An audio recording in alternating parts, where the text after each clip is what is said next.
자, 이게 우리 국민참여단들 이제 의견을 제시하거나 말씀하실 기회를 드릴 텐데 가급적이면 아까 말씀드렸던 발언 대로 희망하시는 분 요약해서 첫 번째 해주시기 남자분. 바랍니다. 네네.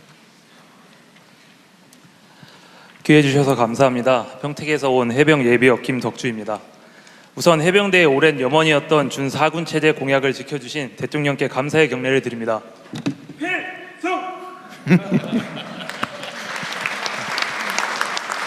짧게 3가지 건의드리며 세부 내용은 서면으로 전달하겠습니다.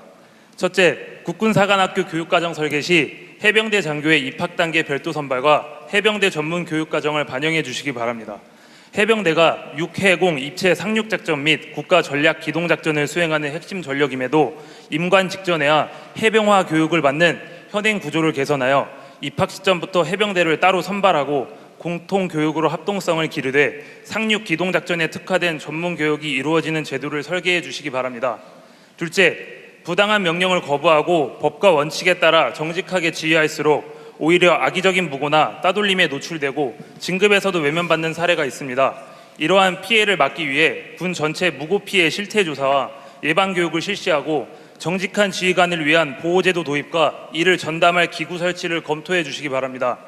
셋째, 청년들이 국방 정책을 왜곡된 커뮤니티나 SNS로 먼저 접하지 않도록 그들이 선호하는 쇼폼 형태의 콘텐츠로 국방 개혁 및 제도 변화의 당위성을 적극 설명해 주시기 바랍니다. 국방의 주역인 청년들이 정책을 바르게 이해해야 불필요한 오해와 사회적 갈등을 줄이고 나아가 국방개혁의 든든한 우군이 될 것입니다. 그리고 방금 대통령님과 국방부 문답에 짧게 첨언을 하자면 육사의 하나의 알짜에 해군의 옥포에 그리고 최근의 충안파처럼 이런 사조직과 특정 조직의 군 진급 인사가 영향을 받지 않았으면 좋겠습니다.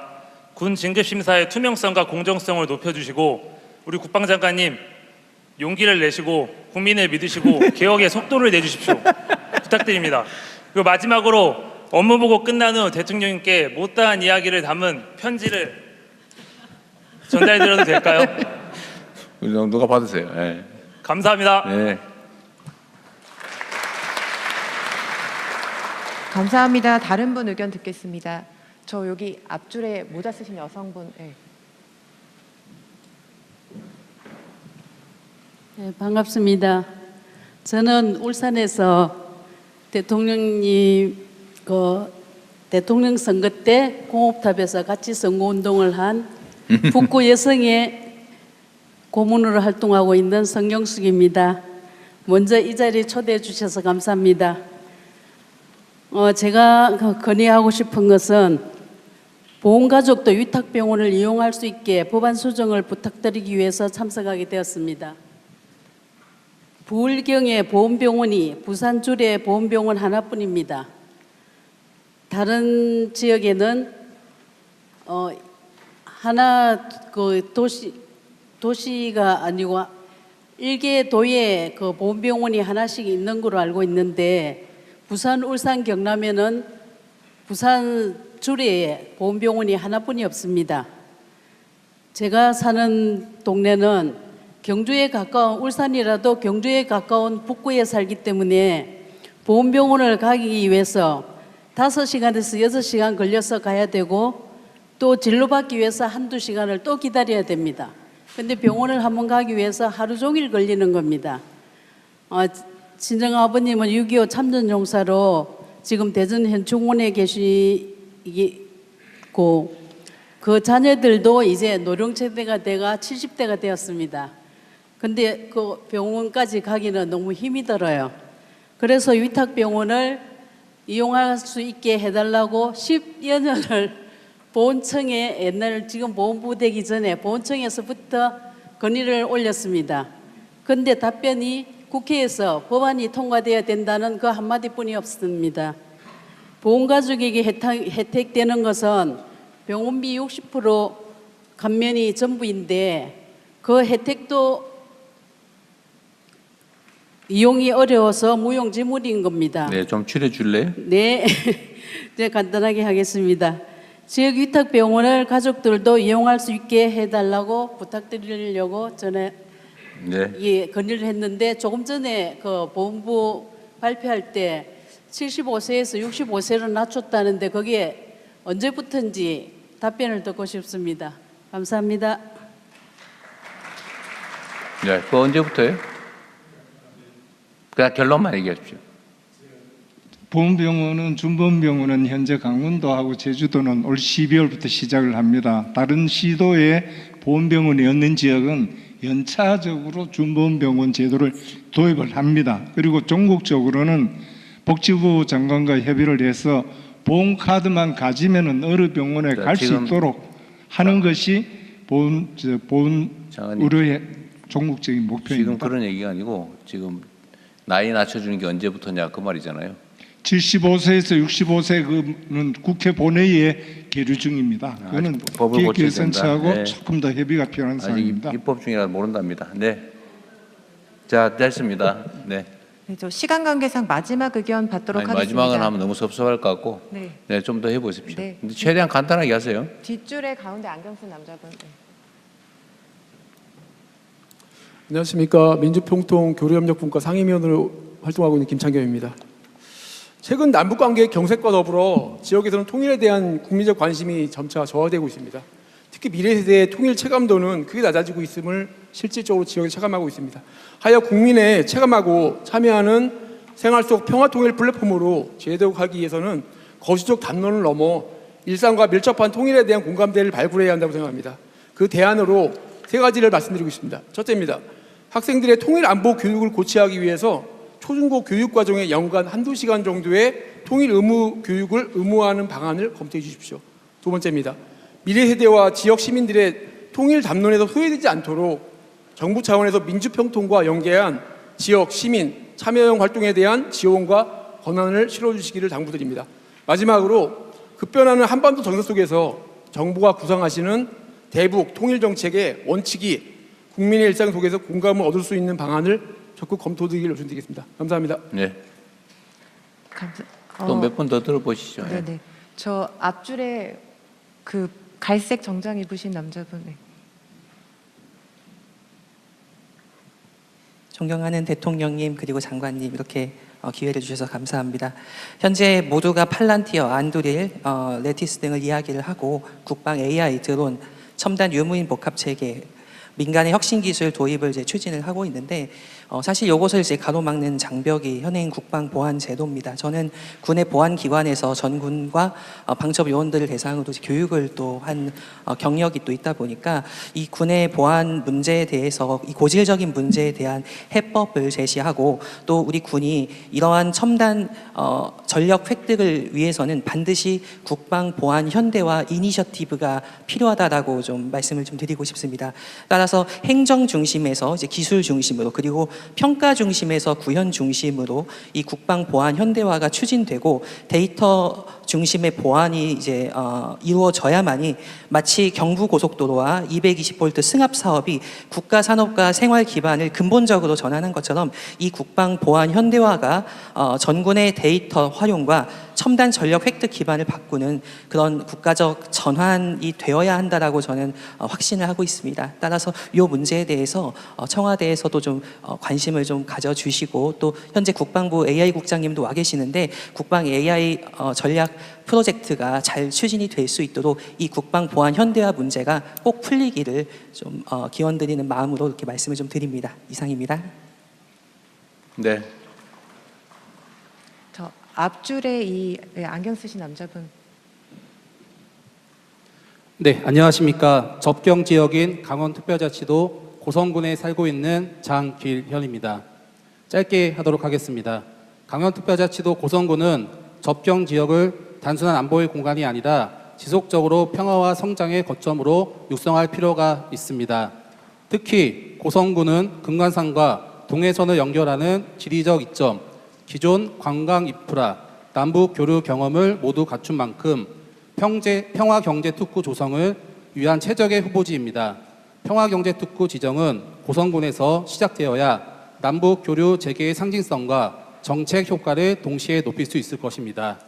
통일부 핵심 추진 과제 성공을 위해 남북 교류와 평화경제의 상징성과 사업의 추진의 실효성을 고려하여 강원특별자치도 고성군을 특별한 희생에는 특별한 보상으로 대한민국 평화경제특구로 지정을 검토 부탁드리겠습니다.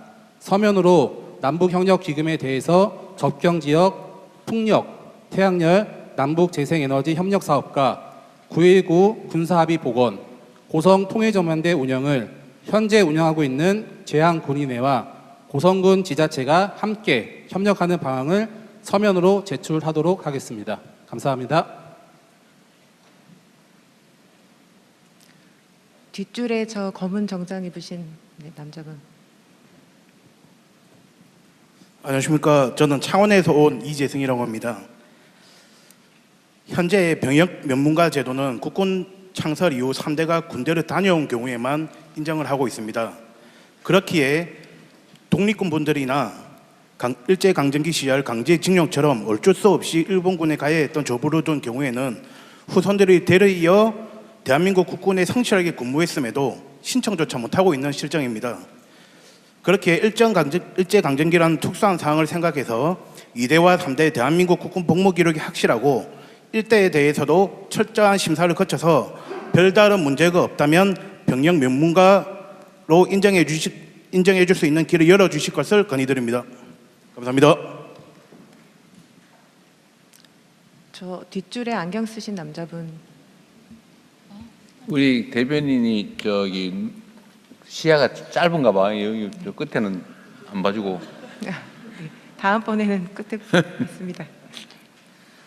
네, 안녕하십니까. 저는 한림대학교에 재학 중이고 민통선 경계의 임무를 수행한 부대에서 육군 병장으로 전역한 강승현이라고 합니다. 저는 군 복무 중에 KCTC 훈련에 참여하면서 현대전에서의 전투력은 실제 전투가 이루어지는 창급 부대인 대대, 중대, 소대급 부대가 얼마나 잘 준비되어 있는지에 따라 결정된다는 점을 알게 되었습니다. 이를 위해서는 창급 부대에서 사용하는 기본 장비와 물자의 현대화가 그 어느 때보다 중요한 실정입니다. 제가 복무한 부대에서는 개량된 중대 통신병용 통신 장비도 노후화로 인해 운용에 어려움이 있었고, 저장 화생방 장비, 물자 신뢰성 평가에서 교체가 필요하다고 판정된 유효기간이 지난 신경작용제 해독제, 20에서 30년 전에 각각 생산된 전투화 덮개와 보호의 역시 현재 각 장병들의 채용에 맞지 않음에도 낡아 제때 교체되지 못하고 있는 실정입니다. 물론 첨단 무기체계의 개발과 도입도 중요합니다. 하지만 실제 전투원이 전장에서 사용할 통신 장비와 개인 장비, 생존과 직결되는 물자를 적기에 개선하는 것 역시 각급 제대의 전투력 향상과 장병의 사기를 높이는 가장 중요한 요소이며 진정한 자주국방을 위한 기반이라고 생각합니다. 감사합니다. 저 끝에 하얀 셔츠 입으신 남자분 마이크 드리겠습니다. 마지막 기회인 것 같습니다. 예, 우선 발언 기회 주신 우리 이재명 대통령님께 정말 감사드립니다. 아니 유일하게 흰 옷을 입고 있길래. 저는 경기도 김포시 통진고등학교에 재학 중인 고등학교 2학년 양희승이라고 합니다. 우선 제가 말씀드릴 거는 이제 짧고 굵게 두 가지 말씀드리겠습니다. 우선 저는 저희 김포시 아까 고성군에서도 말씀하신 것처럼 평화경제특구로 저희 김포시를 제정해 주시기를 참 간곡히 부탁을 좀 드리겠습니다. 저희 김포시는 평화와 관련된 다양한 시설들이 구비되어 있고 애기봉에도 평화생태공원이란 게 조성이 되어 있습니다. 21세기 대한민국의 이재명 대통령님의 국정 철학에 맞는 김포시민 대도약을 위해서 그런 환경과 통일을 접목해서 다양한 시설들을 좀 운영하고 있다는 점 어필을 좀 드리겠고요. 그리고 저는 역사를 사랑하는 학생입니다. 역사를 이전에 정치를 관심 가지기 전부터 역사를 참 사랑해왔고, 따라서 이제 역사라고 하면 어떠한 사건이 배경이 돼서 다른 사건이 탄생을 하게 되는 것인데, 평화통일이라고 봤을 때 아까 청년층 2030 세대의 76%가 통일에 반대한다, 상호 공존을 원한다, 이렇게 통계가 나와 있습니다. 다만 이제 일제강점기에 대한민국을 지배했던 일본의 35년 통치가 잘못되었는가라고 물었을 때는 아마 대부분의 대한민국 국민, 청년층까지 포함해서 대부분의 대한민국 국민이 이것은 나쁜 것이다 라고 말을 할 것 같습니다. 일제강점기로 인해서 우리는 침략 전쟁을 하지 않았음에도 국제 정치에 의해서 분단이 되었습니다. 그 역사적 사건을 바탕으로 해서 연계를 해서 학생들을 교육을 할 때 역사적으로 이런 사건들이 있어서 우리가 분단이 되었고 따라서 분단은 우리 역사의 아픔이고 치부이다. 따라서 해결을 해야 된다라는 기조로 역사 교육이나 아니면 저 정동영 장관님 계신 통일부에서도 다양한 청소년들을 위한 교육을 마련해 주셨으면 하는 바람이 있습니다. 다시 한번 감사드리겠습니다. 네, 우리 그 온라인으로 참여하고 계시는 우리 국민들 의견도 한번. 네, 저 온라인 의견 드리겠습니다. 무야호이호이님이 10월 재해동포협력센터 완전 통합 정말 가능한가요? 의견 주셨고요.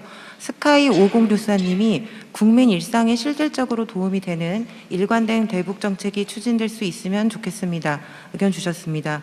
또 수제비 26유님이 참전 유공자도 남은 여생 살아가도록 보상금이라도 대폭 많이 올려줘야 함 의견 주셨습니다. 이상입니다. 첫 번째 뭔 통합 얘기였어요? 재외동포협력센터 완전 통합 관련해서 문의 주셨습니다. 네. 지금 이거 네, 다 지금 진행되지 않았어요? 지금 관계법은 이미 상반기에 개정을 완료했고요. 지금 후속 조치가 진행 중인데 9월 말까지 해서 통합을 완료할 계획입니다. 네, 뭐 시간이 많이 부족해서 아쉽긴 한데 제가 12시부터 또 보건가족들 전심 행사가 있어서 더 이상 지연하기가 어렵네요. 40분 지연되긴 했는데 하여튼 긴 시간 고생하셨습니다. 그리고 우리 공직자 여러분들이 어쨌든 지금 한 1년 지나는 이 과정에서 각자 맡은 역할을 최선을 다해주고 계셔서 많은 성과들이 있습니다. 공직자의 한 시간은 5,200만 시간의 가치가 있다. 공직자들 입장에서는 그냥 일상적인 종이 속에 있는 업무에 불과하겠지만 그 종이 안에 쓰여져 있는 사람들은 인생이 걸리거나 사업에 흥망이 걸린 매우 중요한 일들입니다. 이게 처음 공직을 시작할 때는 모든 일들이 귀하고 중하고 이렇게 생각되다가 이걸 평생 수십 년을 하다 보면 이제 좀 감각이 둔해지겠죠. 어쨌든 우리가 하는 일들은 수없이 많은 사람들의 삶이나 운명에 관련이 돼 있다는 생각으로 높은 책임감을 가지고 최선을 다해주기 바랍니다. 수고하셨습니다.